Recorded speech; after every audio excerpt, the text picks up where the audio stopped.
Contact extraterrestre avec Alcyone. Vidéo exposant en résumé le contact extraterrestre avec Alcyone dans les Pléiades, dont le contenu complet est à retrouver dans un article écrit du site contactstellaire.fr. Lloyd Benjamin Zieps est né en 1931 et il était fermier dans un cadre rural près de Saint-Cloud, dans le Minnesota aux États-Unis, lorsqu'eut lieu son expérience de contact en 1958. Plus tard, il reprit des études supérieures de physique dans une université technique, cherchant à se donner les bases nécessaires pour comprendre et diffuser la théorie transmise par les extraterrestres lors de ce contact au sujet de la gravité et des mécanismes nucléaires. Homme discret, Zieps souhaitait rester anonyme et demanda que son témoignage ne soit pas rendu public de son vivant. Cette volonté fut respectée par Wendell Stevens, qui avait enquêté sur son cas et le connaissait, qui conserva ses notes jusqu'à la mort de Zieps et publia un livre racontant son histoire après qu'il soit décédé. On ne dispose pas de photographies publiées de Lloyd Zieps. On sait cependant qu'il fonda Zieps Enterprise, dont il fut le directeur, afin de développer des projets expérimentaux inspirés des connaissances reçues lors de ces rencontres. Il conçut notamment un moteur appelé le fluxomatique, basé sur une nouvelle compréhension de la gravité et démontrant l'existence d'un effet répulsif. Dans le cadre de ses recherches, il mit en place une équipe baptisée Projet Stardust qui travaillait à l'application des théories issues de ces contacts. Lloyd Zieps s'éteint en 1992. Voici le récit de son contact, provenant du livre de Wendell Stevens intitulé « Contact extraterrestre d'Alcyone dans les Pléiades, théorie de la chute des corps ». À l'automne 1958, près de Saint-Cloud dans le Minnesota, Lloyd Zieps prit sa voiture en fin d'après-midi pour aller vérifier ses lignes de piégeage avant l'arrivée des premières neiges. Le ciel était dégagé, la lune basse et dorée, et il profitait de la fraîcheur de la soirée bien emmitouflé dans sa nouvelle parka d'hiver. Alors qu'il roulait lentement sur un chemin caouteux, bordé d'une rivière et d'un marais, il se sentit envahi par une somnolence inhabituelle. Il remarqua que la lune paraissait différente, plus brillante que jamais, d'une teinte dorée étrange, et sans les habituelles ombres qui dessinent son visage. Plus troublant encore, elle semblait le suivre, même lorsqu'il prit un virage où elle aurait dû disparaître derrière lui. Intrigué, il ralentit pour continuer à l'observer, incapable de détacher son regard de cette lumière irréelle. Soudain, une autre clarté apparut, cette fois dans le marais sur sa droite. Ce n'était ni un reflet, ni un feu, ni la lumière d'un véhicule, mais une source lumineuse intense, surgissant de la végétation. Peu après, il croisa une vieille voiture garée sur le bas-côté, des années 40, avec les portières ouvertes. Plusieurs personnes se tenaient derrière la voiture, debout, observant 5 silhouettes immobiles, placées entre elles et la lumière du marais. En approchant, Lloyd comprit que la clarté n'avait rien de naturel, et que le nombre de personnes présentes ne correspondait pas à ce qu'une seule voiture pouvait contenir. Il s'arrêta, descendit, et demanda si tout allait bien. Tous le fixaient sans un mot. Les 5 silhouettes portaient des tenues étranges, et Lloyd pensa d'abord qu'il s'agissait de déguisements d'Halloween. Après un long silence, une voix féminine claire résonna, semblant venir de partout à la fois, lui disant que tout allait bien. Déconcerté, il retourna s'asseoir dans sa voiture et reprit la route. Mais rapidement, il eut l'impression qu'une présence s'était installée à ses côtés dans le véhicule. Dans le même temps, ses phares illuminèrent les 5 silhouettes qui s'étaient déplacées au bord de la route. 2 d'entre elles lui firent signe de s'arrêter. 3 s'avancèrent, et son cœur se serra lorsqu'il distingua leur apparence. Ils portaient des masques lisses, des gants, des bottes et des ceintures équipées d'objets semblant être des armes. Alors qu'il éclaire la scène de ses phares, Lloyd réalise que ces êtres sont beaucoup plus grands qu'il ne l'avait d'abord imaginé. Une portière de sa voiture est brusquement ouverte et l'un d'eux fouille sa boîte à gants, tandis qu'un autre le vise avec un instrument. Lloyd ressent bientôt une piqûre, une brûlure suivie d'un engourdissement qui lui ôte la parole et le mouvement. Il comprend avec terreur qu'on lui a administré quelque chose. Une des voix tente de le rassurer, en disant qu'on ne lui veut pas de mal, mais la situation reste angoissante. Escorté hors de son véhicule, il avance, entouré d'individus qui marchent de chaque côté et derrière lui, tandis qu'il s'interroge sur l'état de sa voiture et scrute l'horizon. En se retournant, il voit la lumière d'où tout semblait provenir, s'élever doucement au-dessus des arbres. Il la décrit alors comme un engin flottant, plus qu'un simple avion, avec une sorte de cône à sa base. Il est emmené le long du chemin et passe devant la voiture des années 40, une Dodge, et il s'efforce de mémoriser la plaque d'immatriculation, convaincu qu'elle pourrait aider à retrouver ses gens plus tard. Devant lui, autour et derrière la voiture, d'autres silhouettes identiques apparaissent. Il interpelle les gens situés à côté de la voiture, en disant qu'il s'appelle Lloyd Zierps. Une femme répond qu'elle et son mari à côté sont Norma et Louis Bouvier, et dit qu'ils sont prisonniers, demandant ce qu'il peut faire pour eux. Lloyd réfléchit à une parade pour fuir, car il connaît bien les marécages alentours, et se sent en confiance pour réussir à s'enfuir en courant soudainement à travers eux. Mais immédiatement, les êtres se déplacent pour l'encercler, comme s'ils avaient eu connaissance de ses pensées. Finalement, ils font demi-tour en groupe, franchissant une clôture, et pénètrent ensemble dans la lumière qui émane de l'appareil. Lloyd suit, poussé et guidé par ces êtres, avec au cœur l'incertitude de ce qui va se dérouler, tandis que la perspective de retrouver la sécurité immédiate s'éloigne derrière lui. Lloyd se retrouve bientôt face à un engin qu'il décrit comme parfait, merveilleusement conçu et fabriqué. Il se sent contraint par la situation, tandis qu'une voix répète pour le calmer « N'ayez pas peur, nous ne vous ferons aucun mal ». Il est élevé dans les airs par l'engin sous lequel il est. Une fois à l'intérieur, le décor lui paraît étrange. Une table insolite, une atmosphère clinique, et il leur fait part de l'angoisse qu'on possède à un examen médical. On lui enlève ses vêtements. Les êtres procèdent alors à des prélèvements systématiques et minutieux. Ils s'intéressent à des blessures anciennes et auscultent son corps, lui coupent les ongles des mains et des pieds en expliquant qu'ils comparent le facteur ongle au facteur griffe. Prélèvent une mèche de cheveux, un poil de sourcil et même un poil pubien. Ils touchent à son nez et introduisent un instrument dans son oreille, annonçant qu'ils recherchent des virus et des bactéries. Lloyd tente de discuter sur un plan intellectuel et obtient la réponse qu'ils ont l'habitude des humains depuis longtemps et qu'ils préfèrent parler en effet plutôt que de se laisser juger sur leur apparence. Après l'examen, on le place dans une cage vitrée où descend un brouillard épais depuis le plafond. Le brouillard l'enveloppe, lui coupe l'air et il a l'impression d'être submergé, peinant à retenir sa respiration et cherchant de l'air comme sous l'eau. Alors la panique monte, un bourdonnement retentit et en l'espace d'1 à 2 secondes, tout le brouillard est aspiré hors de la pièce, ramenant brusquement Lloyd à une respiration plus normale et à une situation moins oppressante. Ils lui redonnent ses vêtements et reprennent les examens. Ils insèrent des instruments dans son nez et essuient ses yeux avec une substance inconnue. Il est emmené dans une pièce, s'asseoir sur un banc et entouré de personnes masquées assises autour d'une table qui le regardent et prennent des notes, une sorte de conseil. Emporté par la peur, il se signe et prie, convaincu un moment qu'il a affaire à des démons, ce qui amuse ses examinateurs qui commentent qu'il fait sa magie avec étonnement. Les êtres affichent une connaissance intime de sa vie. Sur un écran, ils lui montrent des images et des détails familiaux, évoquant sa mère, sa grand-mère et des épisodes anciens dont il ne se souvenait peut-être pas de tous les éléments. Il lui raconte des épisodes de son arbre familial, donne des noms et des circonstances, et scrute chaque aspect de son histoire, comme s'il le lisait ou le rejouait devant lui. Les analyses et les observations sont présentes, et Lloyd se sent à la fois vulnérable et surveillé. Puis survient une épreuve brutale. Il l'emmène dans une autre pièce et il ligote une personne des leurs, affirmant qu'il est un criminel ayant tué des terriens et des extraterrestres, une personne horrible devant être exécutée. Il déclare ne pas avoir l'autorité pour le tuer et exige que Lloyd accomplisse l'exécution, sous la menace qu'ils l'exécuteront lui s'il refuse.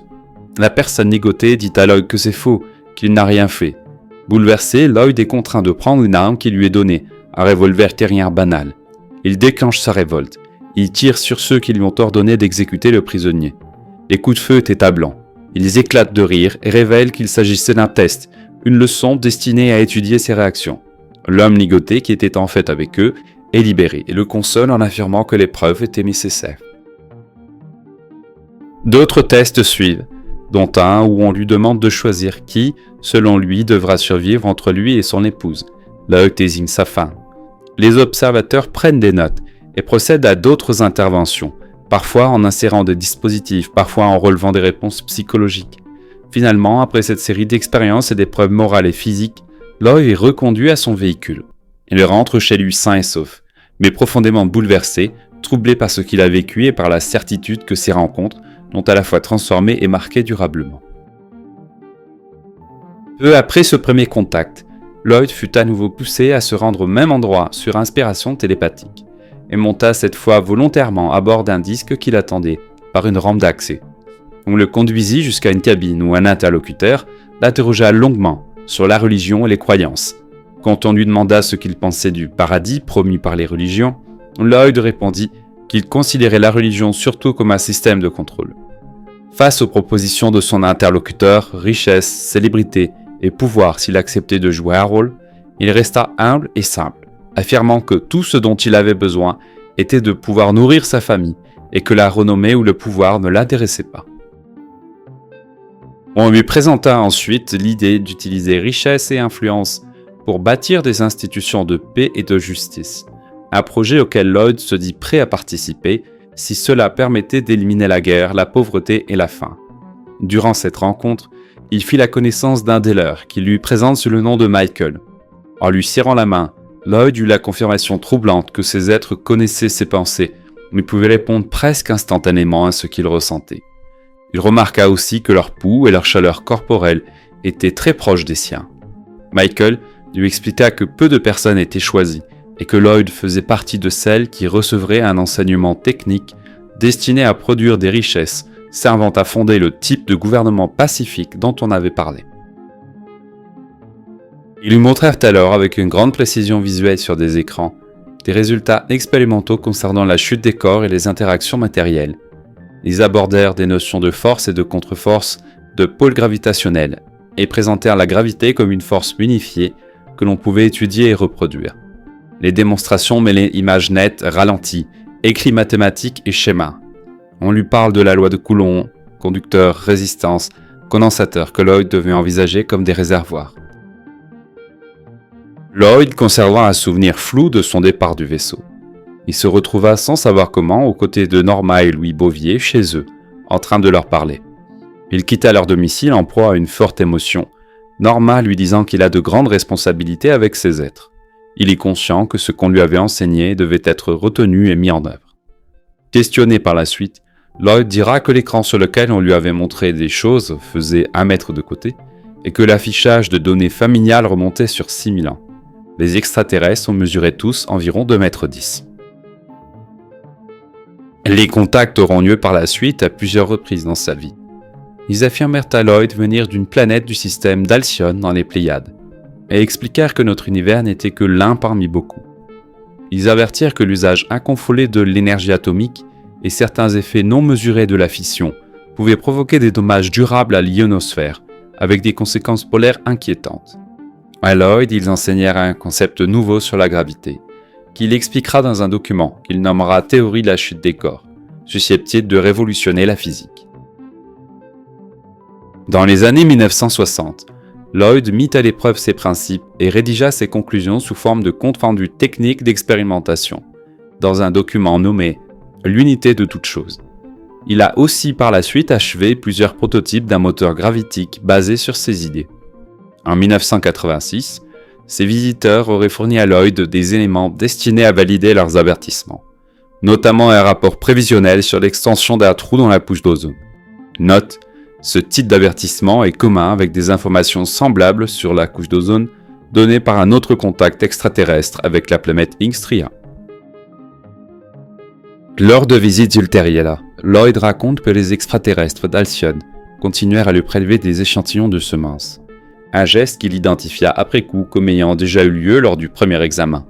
Ces prélèvements furent réalisés de différentes manières, parfois au moyen d'un appareil, parfois manuellement par une femme de l'équipage, et parfois par un acte de copulation apparemment dénué d'émotion, la femme s'éloignant immédiatement après l'orgasme comme si elle avait servi de réceptacle de collecte, Lloyd note une possible variation de la viabilité des échantillons selon la méthode et l'investissement émotionnel du donneur. Vers 1974, il fut de nouveau emmené à bord d'un autre vaisseau, où on lui montra un groupe d'environ une quinzaine d'enfants humains, de toute race, âgés de 8 à 16 ans.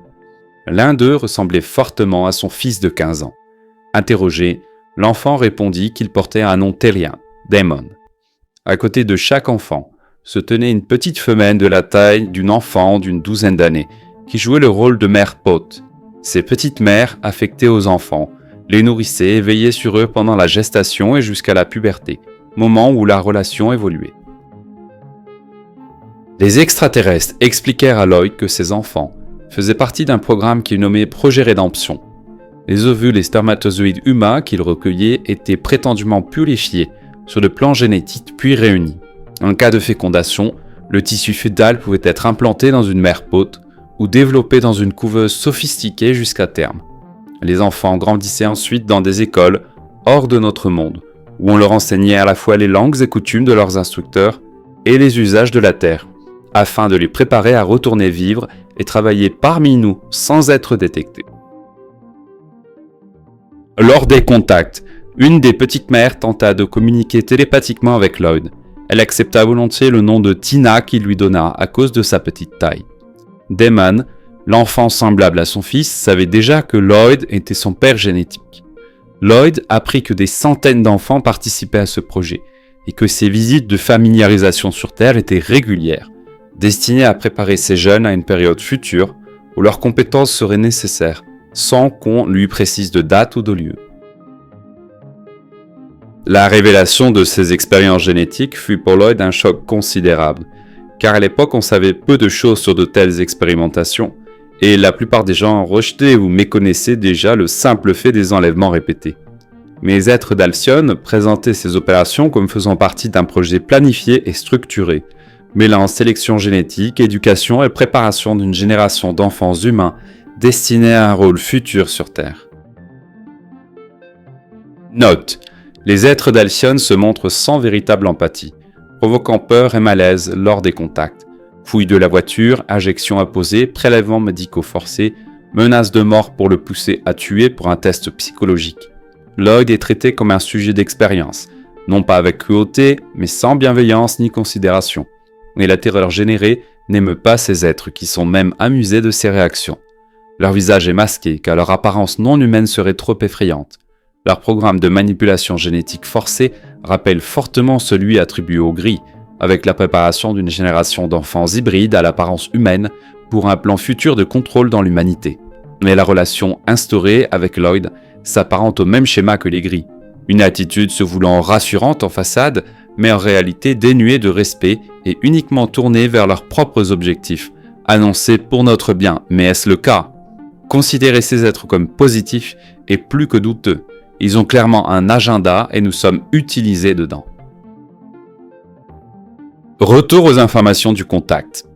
La gravité dans le modèle de Lloyd-Zierps n'est pas purement attractive. Elle comporte deux phases complémentaires. Un corps en chute, c'est-à-dire tout objet se déplaçant dans un champ de gravité, extrait de l'espace une énergie à l'avant de sa trajectoire.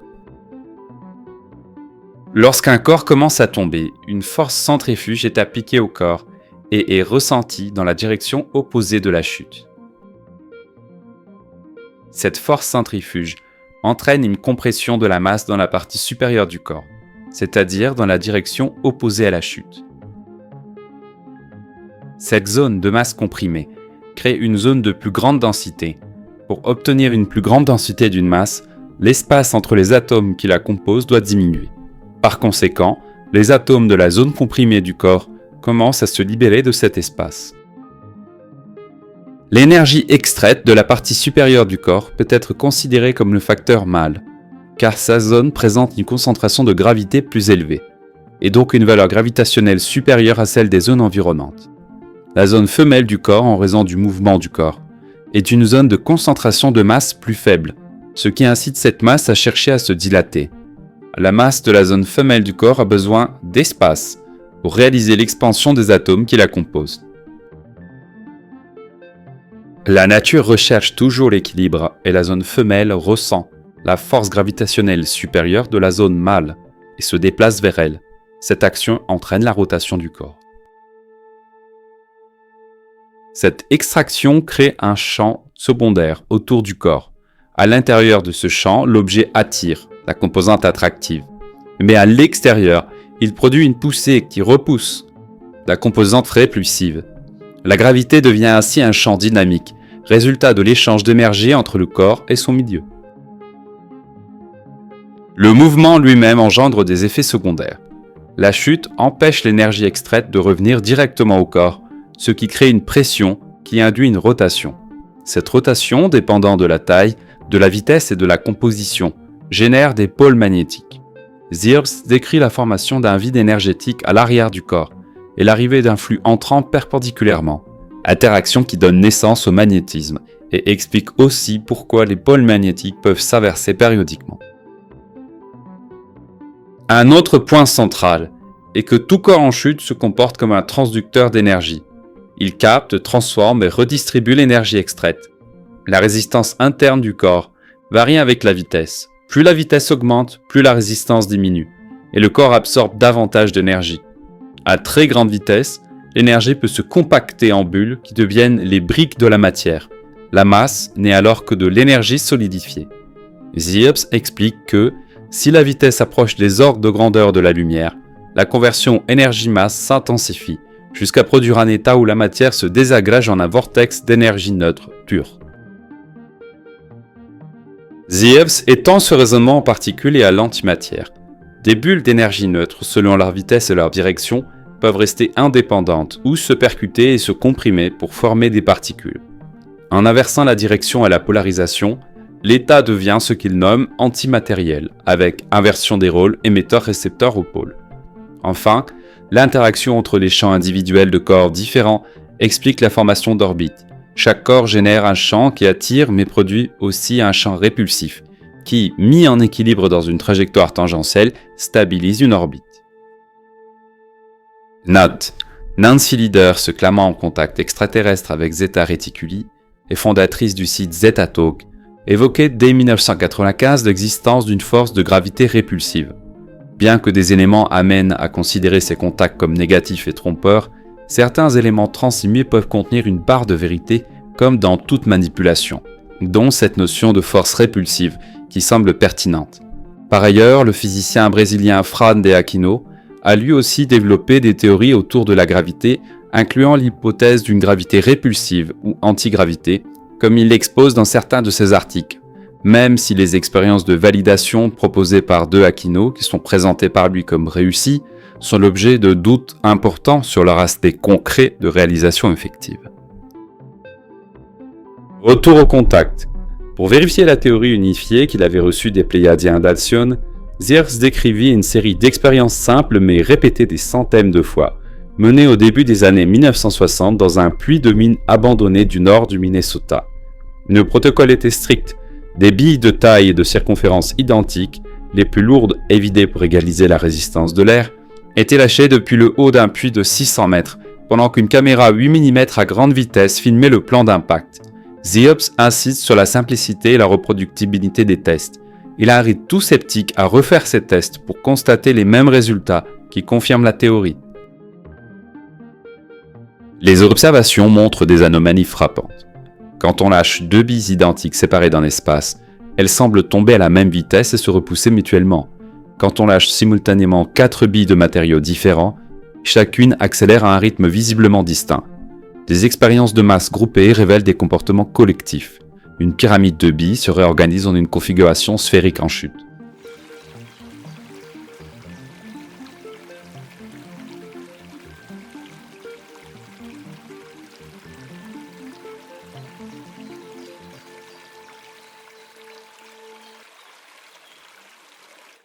Et des ensembles lâches s'écartent radialement sur 360 degrés horizontalement et 180 degrés verticalement, à l'approche de l'impact. Zierps note aussi que tout corps développe une rotation caractéristique en chute, rotation qui persiste et influence le mouvement après l'impact. Les essais électromécaniques mettent en évidence un champ associé au mouvement. des billes en rotation produisent sur un oscilloscope des signatures en forme d'anneau.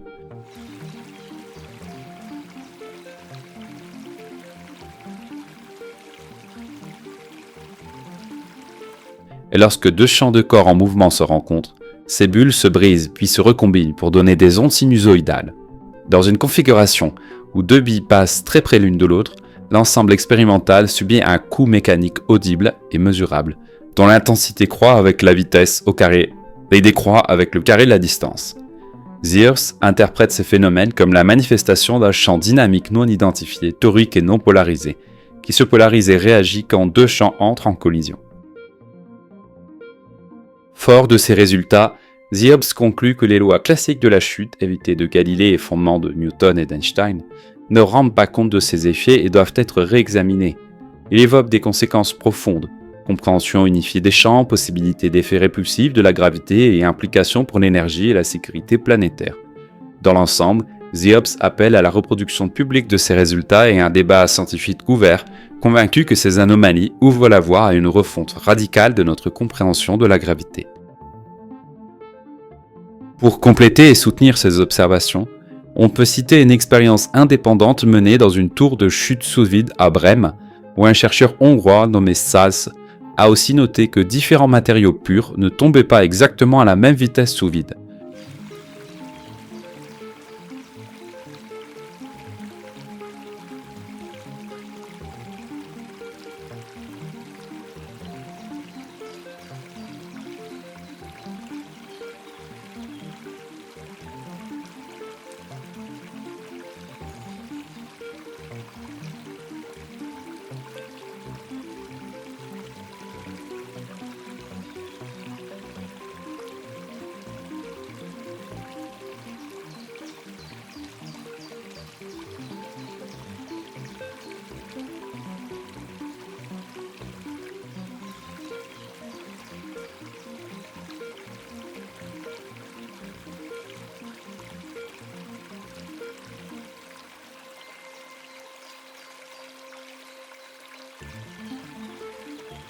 Ce qui l'a amené à proposer des explications alternatives qui remettent en cause les lois physiques connues.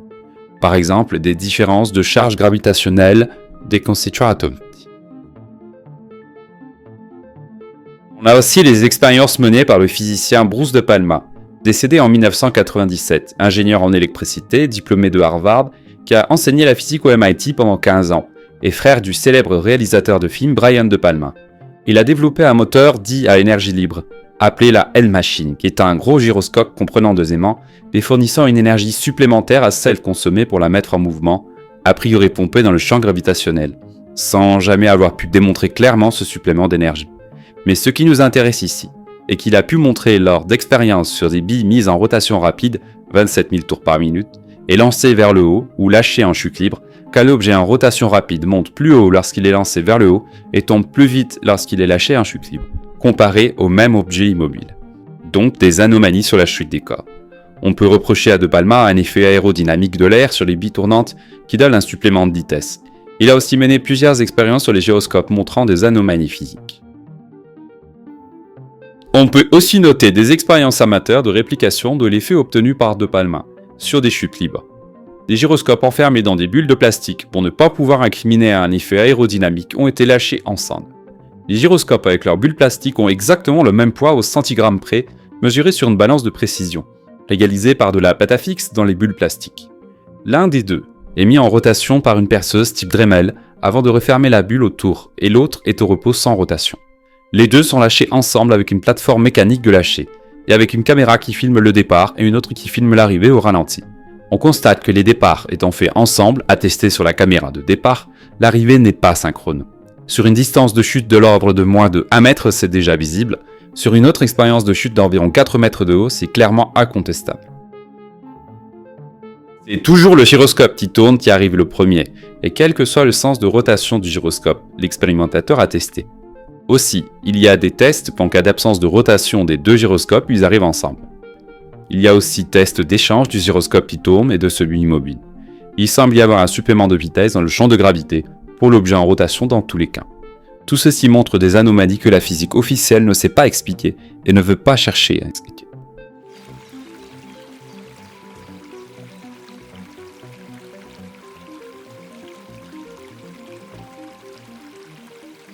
Lloyd Zierps et son équipe Stardust publièrent des schémas d'un moteur mettant en œuvre la production de gravité répulsive, qu'ils appelèrent fluxomatique, fruit de 25 années de recherche inspirées, selon eux, par les enseignements reçus lors des contacts. Brian Desborough, qui a consulté l'ensemble des documents, rapporte que le fluxomatique était censé créer de la gravité. Lors d'un premier essai, le champ artificiel produit dans le laboratoire provoqua la lévitation de tout ce qui n'était pas solidement ancré, entraînant des blessures graves à Zierps lui-même. Peu après, son laboratoire et plusieurs notes de recherche furent détruits dans un incendie criminel, ce qui mit fin à une partie de ses travaux, et nourrit la légende d'un chercheur ostracisé et saboté, tout cela d'après Desborough. L'accès à ces plans fut rendu public via des copies et des dépôts numériques, et des passionnés ont tenté des reproductions, mais sans avoir obtenu les effets d'antigravité décrits par Desborough dans le laboratoire de Zierps. Si vous êtes intéressé à en savoir plus, un article complet dont est issue cette vidéo résumée est à retrouver sur le site contactstellaire.fr. Vous trouverez le lien vers l'article dans le descriptif attaché à cette vidéo.